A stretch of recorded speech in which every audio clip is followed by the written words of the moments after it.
Alright guys, welcome back. Today's video I'm going to be, for the very first time, working with PEX. Half-inch PEX plumbing here. I need to add a outdoor faucet, a spigot. Outside we're going to be putting it kind of in the lean-to. I don't have any outdoor plumbing on this side of the property. I've only got the one in the front and it's a pain in the nuts. I gotta drag like 100 feet of hose out, do all that stuff. So the plan is here, we're going to go in the basement, shut the water off, shut the pump off, drain it from the lowest point, which is in the basement here at the sump pump. We'll drain the whole system.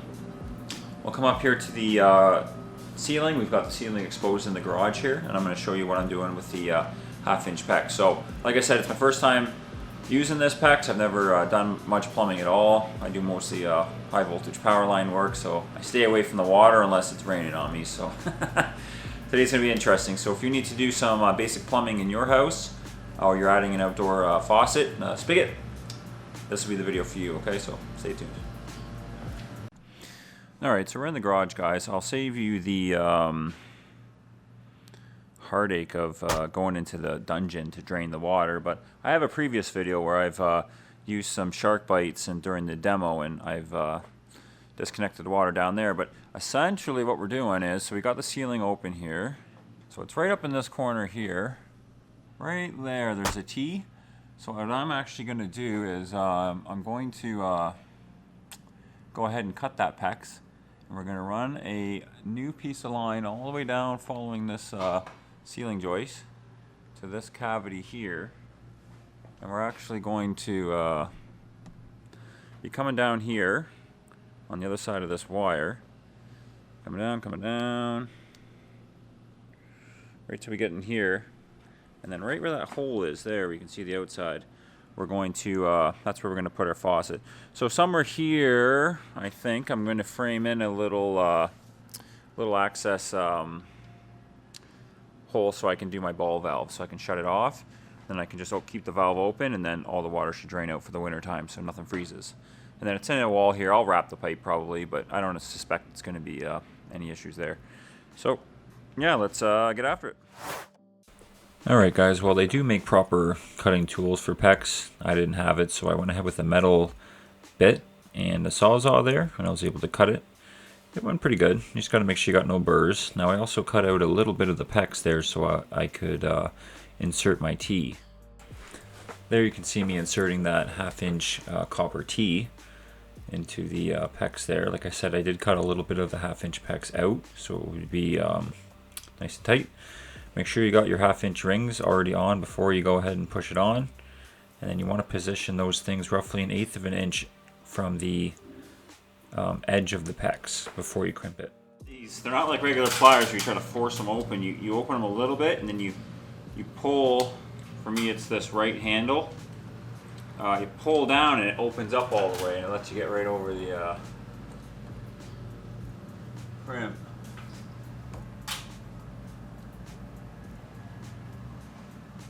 Something like that, I think.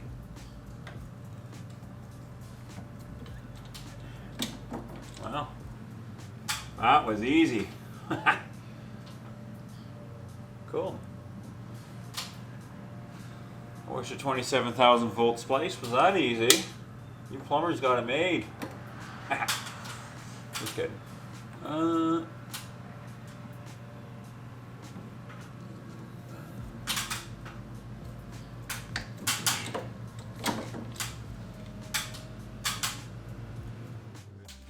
The next step for me was to go ahead and drill the hole through the double top plate so I can come down into the wall cavity and eventually make my way out to the exterior wall. Yummy!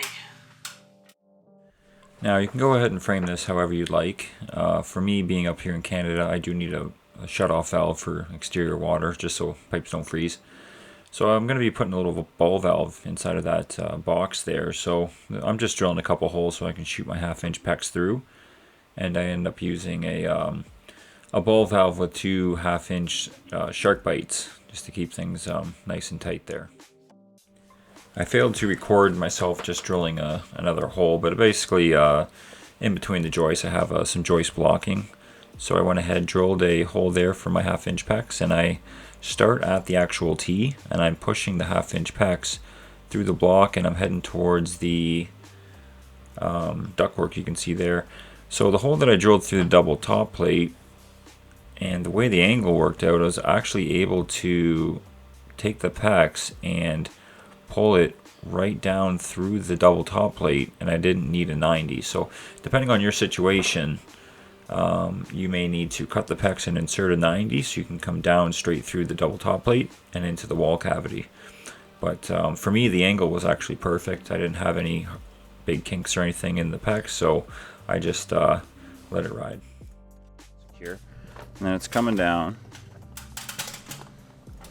I'm going to staple it to the joist, and then it kind of makes its way into this little box here where I've got my shark bite ball valve. Now, I'm not sure how much I trust these for permanent installations, but because it's here and it's pretty low damage if it does start leaking, I think I'm going to give her a shot. And then I can at least plug it in, keep it closed, and turn the water on and deal with this other half, without interrupting the water for the whole loft here. So the number one thing I've been told from these Shark Bite Quick Connect fittings is you just got to make sure your hose is cut square, no burrs or anything like that going in, and then make sure you insert it perfectly straight. You should have no issues. Says Home Depot. So we'll test it out. We'll see how she goes. Last step for me was to go ahead and press that T-fitting on while I got the water shut off for the loft. So yeah, just getting her on there nice and square. Now they do make these go, no-go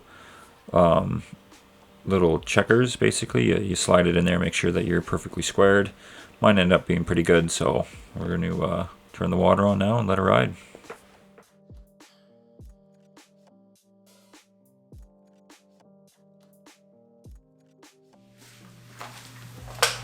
Oh my god, it's leaking.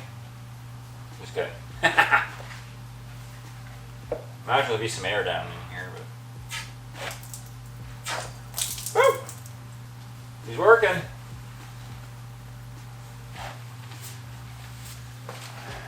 Yeah, no leaks so far. Alright, well, for the slash shot, unfortunately, I didn't get the focus right, but you guys can get the idea. So I went ahead, drilled another 1/2 inch hole through the exterior wall. I had a little tiny piece of 1/2 inch PEX there.